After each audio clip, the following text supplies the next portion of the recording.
ரமலான் நோன்பு திறப்பு நிகழ்ச்சியில முதலமைச்சர் ஸ்டாலின் பங்கேற்று பேசி வராரு. அந்த காட்சிகளை பார்த்துடலாம். ஓகே, அதை நான் தான் வெளியிட்டேன். கழக பணி, மருத்துவ சேவை ரெண்டிலும் சிறப்பாக செயல்பட்டு வரக்கூடிய அவருக்கு, அதேபோல இந்த நிகழ்ச்சியை அவரோடு சேர்ந்து ஒருங்கிணைச்சிருக்கக்கூடிய சிறுபான்மையினர் நலப்பிரிவை சார்ந்திருக்கக்கூடிய உடன்பிறப்புகளுக்கு என்னுடைய பாராட்டுக்களையும் வாழ்த்துக்களையும் நான் தெரிவித்துக் கொள்ள விரும்புகிறேன். ஈகை பண்பும் அடுத்தவருக்கு உதவக்கூடிய மனமும் எல்லாரையும் சமமாக கருதி அன்பு செலுத்துகிற சமநெறியும் கொண்ட தூய இஸ்லாமிய சொந்தங்கள் இங்கே கூடியிருக்கீங்க. உங்க எல்லாருக்கும் என்னுடைய ரமலான் நல்வாழ்த்துக்களை முதல்ல தெரிவிச்சுக்கிறேன்.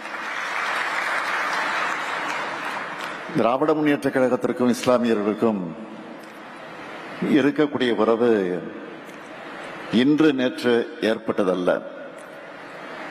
இந்த இயக்கம் தொடங்கினது முதல் உண்டான உறவு.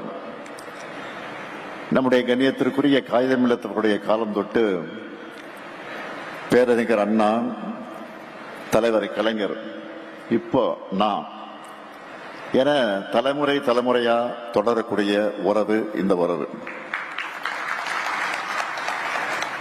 அதோட தொடர்ச்சியா தான் கடந்த ஆண்டு செப்டம்பர் மாதம் நடந்த நபிகள் நாயகம் அவருடைய 1500வது பிறந்த நாள் விழாவில் நான் கலந்து கொண்டு பேசினேன். இந்த உறவு இணைபிரியாமல் காலகாலமாக தொடரும். நம்ம யாராலும் ஒரு நாளும் பிரிக்க முடியாது. உங்கள ஒருத்தரா இருந்தவர் தலைவர் கலைஞர் அவர்கள். உங்களுக்கான பல நலத்திட்டங்களை அவருடைய ஆட்சி காலங்களில் கொண்டு வந்திருக்கிறார். அவருடைய வழியில நடக்கக்கூடிய நம்முடைய திராவிட மாடல் ஆட்சியில சிறுபான்மை மக்களுக்காக செயல்படுத்தப்படக்கூடிய பட்டியல் என்பது ரொம்ப ரொம்ப பெருசு. எதை சொல்றது எதை விடுறதுன்னு தெரியாத அளவுக்கு அந்த சாதனை பட்டியல் மிக மிக நீளமானது. நேரத்தினுடைய அருமை கருதி அதையெல்லாம் நான் விளக்கமாக பட்டியலிட்டு சொல்ல வேண்டிய அவசியம் இல்லை. அதெல்லாம் உங்களுக்கு நல்லா தெரியும். கடந்த ஜனவரி மாதம் 28ஆம் நாள் கும்பகோணத்தில் நடைபெற்ற மஹல்லா ஜமாத் மாநில மாநாட்டில் நான் கலந்து கொள்ளக்கூடிய வாய்ப்பை பெற்றேன். அந்த மாநாட்டில் எடுத்து வைத்த கோரிக்கைகள் எல்லாம் நான் ஏற்றுக்கொண்டு அதில் 5 சிறப்பு அறிவிப்புகளை நான் வெளியிட்டேன். எதற்காக சொல்றேன் என்றால், உங்களுக்கு எப்போதெல்லாம் என்ன தேவைப்பட்டாலும் அதனை அறிவித்து செயல்படுத்துவதுதான் திராவிட முன்னேற்ற கழகத்தினுடைய ஆட்சி. நம்ம திராவிட மாடல் அரசோட மிகப்பெரிய பலமே பெண்கள் தான். மகளிர் நலனை முன் வச்சுதான் ஏராளமான நலத்திட்டங்களை நாம் செயல்படுத்திக்கிட்டு இருக்கிறோம். அந்த ஜமாத் மாநாட்டில் நான் பேசும்போது முஸ்லீம் பெண்கள் தான் அதிகமாக கைத்தட்டி அதை வரவேற்றாங்க. பெண்கள் நம்ம கூட இருக்கும்போது நம்ம யாராலும் வீழ்த்தவே முடியாது. அதுவும் இஸ்லாமிய சகோதரி நம்ம கூட இருக்கும்போது நம்முடைய பலம் இன்னும் பல மடங்கு பெருகிடும். எல்லாரும் சொன்னாங்க, தேர்தல் அறிவிப்பு வந்திருக்கு. இந்த மேடையை பாருங்க. இஸ்லாமிய மக்களுக்கான அனைத்து அமைப்புகளுக்கும் ஒன்னா ஒற்றுமையாக கூடி பேரன்பின் ஈக பெருவிழாவை கொண்டாடிட்டு இருக்கிறோம். அனைத்து சிறுபான்மை இயக்கங்களும் ஒரே மேடையில சேர்ந்திருக்கிறாங்க. இதற்கு முன்னால் இது போன்று இருந்ததா என்றால் இல்லவே இல்லை. இந்த ஒருங்கிணைப்பை ஏற்படுத்தியது திமுக. இந்த ஒற்றுமைதான் தமிழ்நாட்டுக்கும் அவசியம், ஏன் இந்திய நாட்டுக்கும் அவசியம். ஆனா அப்படியே இதற்கு நேர்மான நிலைமைதான் பாஜக ஆளக்கூடிய மாநிலங்கள்ல இருக்கிறது.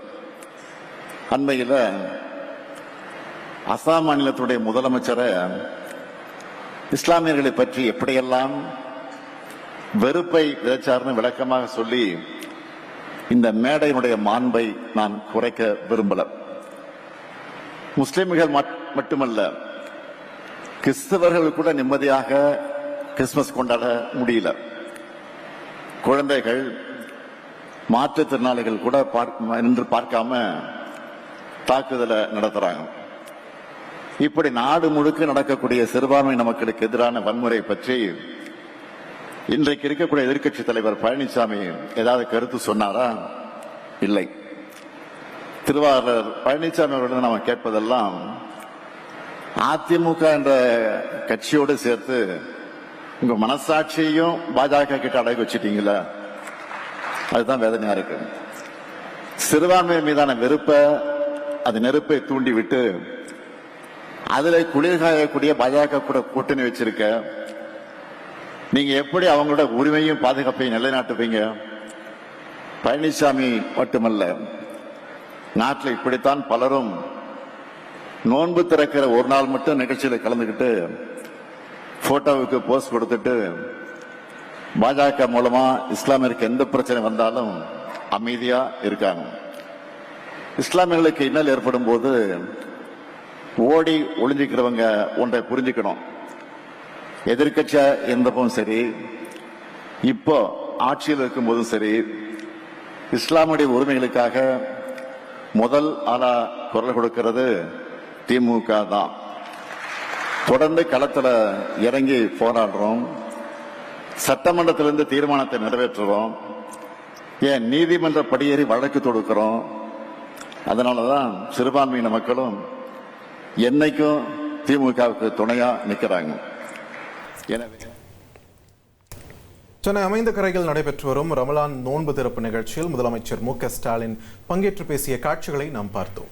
1,27,00,000 மனங்களை வென்ற தந்தி டிவி யூடியூப் சேனல். தவிர்க்க முடியாத தம்ப்நெயில்ஸ், கலக்கலான கான்டென்ட்ஸ். நீங்களும் இந்த குடும்பத்தில் இணைய இப்பவே சப்ஸ்கிரைப் பண்ணுங்க. அசுரபலம் கொண்ட எங்கள் டிஜிட்டல் கரங்களில் உங்கள் விளம்பரங்களை சேர்க்க வாட்ஸ்அப் பண்ணுங்க. 8939888378. Email advtthanditv@dttv.in.